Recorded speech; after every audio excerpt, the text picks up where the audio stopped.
All right, let's jump into this. So the first one is backlink pointing to the, okay, so this might not be the exact same question, but still about Google business websites. And I think this is probably obsolete now, this particular question. I'm still going to work through it though. As a backlink pointing to the Google business site or any other entity asset like YouTube or Facebook give the same amount of benefit as if we pointed at the actual website. It depends on which asset you're pointing it to. To like Facebook and YouTube, no, it's not the same benefit because those are all no follow links, but there is still a benefit in strengthening the brand, the entity. So I always recommend, I mean, we don't do link building to Facebook pages. You can, because you can rank those. There's no question. And we don't do a lot of link building to YouTube just because it's not, again, it's not you can, but we usually have YouTube on properties that we build links to. Like, in other words, there's a link to the YouTube channel or a video embedded or whatever that are on properties that we're going to build links to, such as the ID page, such as the money site, such as the G site, things like that. Hopefully that's clear. I don't like building links to properties with no follow links. It's still beneficial, don't get me wrong, but they're not going to provide the same value as building a link directly to the money site. Hopefully that's clear. But like the Google business site, yeah, because that's a follow link. Not through the contextual bot, the contextual links in the content body are no follow, but the make appointment link, which is a button, that is a follow link. The links from posts were follow links from the posts when they're published on the GB website. So linking to those, yes, it's not the same as linking directly to the money site, but that you pass link equity through those links and relevance, right? So therefore, it can produce an effect. So I'm just going to bring this up just to kind of demonstrate this. Here is a GB website. See, look, for tree service Bethany OK. This is a project that I just revived. It's an old project I've had for probably 3 or 4 years, but I'd never really ranked it, didn't really care, didn't have a lead gen provider or service provider, excuse me, in that area.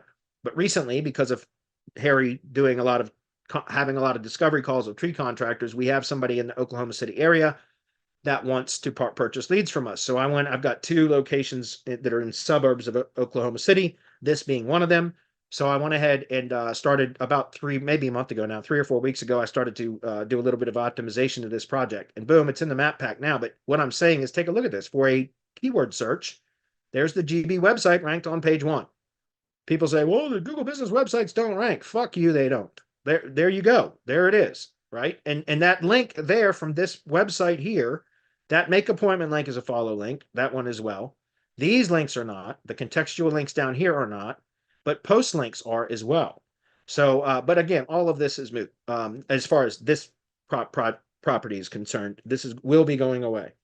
But also you can see if we do a brand search, you can see, interestingly, the money site is outranked, in some cases, the GB website for this project. For a long time, the primary website for this project was the GB website.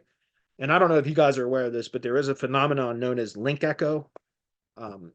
With link echo, and I've monitored or kind of seen results from a link that has been deleted or removed for up to 5 months after it's been removed. So that's kind of SEO intelligence agency. So Dory Friend and the people over there at the SEO intelligence agency, they did a lot of testing, or several tests, excuse me, on link echo. And so it's an interesting phenomenon that occurs. And so why I think this particular project, the GB website, had continued to rank even after I created a money site page, a self-hosted page for it, is because this was linked to as the primary website from the GB profile for 2 or 3 years. Again, I never really did anything with it, but I think it created that kind of link echo effect, which is why that site still outperforms even the money site for a generic search query. It's because I believe, well, number one, it's a Google property. Number two, because of, like I said, I think it's kind of experiencing that link echo effect, if that makes sense. Okay. So anyway, that's what I recommend. Linking to branded assets is important. That's why, again, the ID page becomes critically important, even more so now, in my opinion, because now we're losing that very strong asset of the Google business website. I thought it was an incredibly powerful asset because it's a Google property and you can be very aggressive with link building to this. I don't mean spam it, but you can link velocity. In other words, you can build links to this quicker and be more aggressive with anchor text. So more keyword anchors, and it will rank, as well as pass relevance and equity, link equity through the site to the money site. So if we're losing that, then we need to substitute it with something else that is comparable. Yes, a G site can do that. But why I like the ID pages better is because, again, the ID page becomes really, it's a reference point within schema that it literally is set up to tell the Googlebot to go validate entity information at this unique resource identifier, which is the ID page.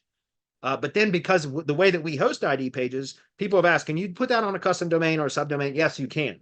But I still host them on Amazon S3. By the way, if somebody wants to host an ID page at Google Cloud Storage, do it. You can do it there. It's fine. If you just must see a Google URL to replace the GB website, fine, use the Google Cloud Storage, right? I still prefer S3 for that, but you can host it on Microsoft Azure, any cloud storage.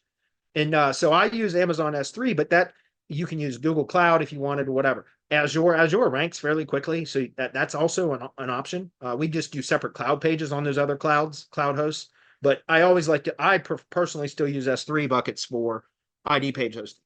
And the reason I bring that up is because you can be equally as aggressive with link building to the ID page as you could of the GB website. And in fact, the ID page gives you a lot of additional optimization opportunities that the GB website would not, such as iframing, right? You can embed. That's why we built the ID pages the way that we did, what I call it an iframe stack, because it's essentially just the ID page is just a container where you embed a bunch of entity assets and corroborating information about the local brand or entity. You understand? So it becomes a primary link building target. And because it's hosted on a high authority cloud bucket site, you can be very aggressive with link building to it. And I don't mean spam it. You can. I don't recommend it. I don't recommend using non-relevant link spam for anything anymore, except in some rare cases. But an ID page you can build links to it fast. In other words, a lot of links quickly. And also you can be more aggressive with keywords if you wanted to, because of the nature of the property, if that makes sense. So anyway, hopefully that's clear, guys. I think there's a lot of opportunity with switching to an ID page that the GB websites did not allow or provide. But I am sorry to see them go, just so everybody's clear on that.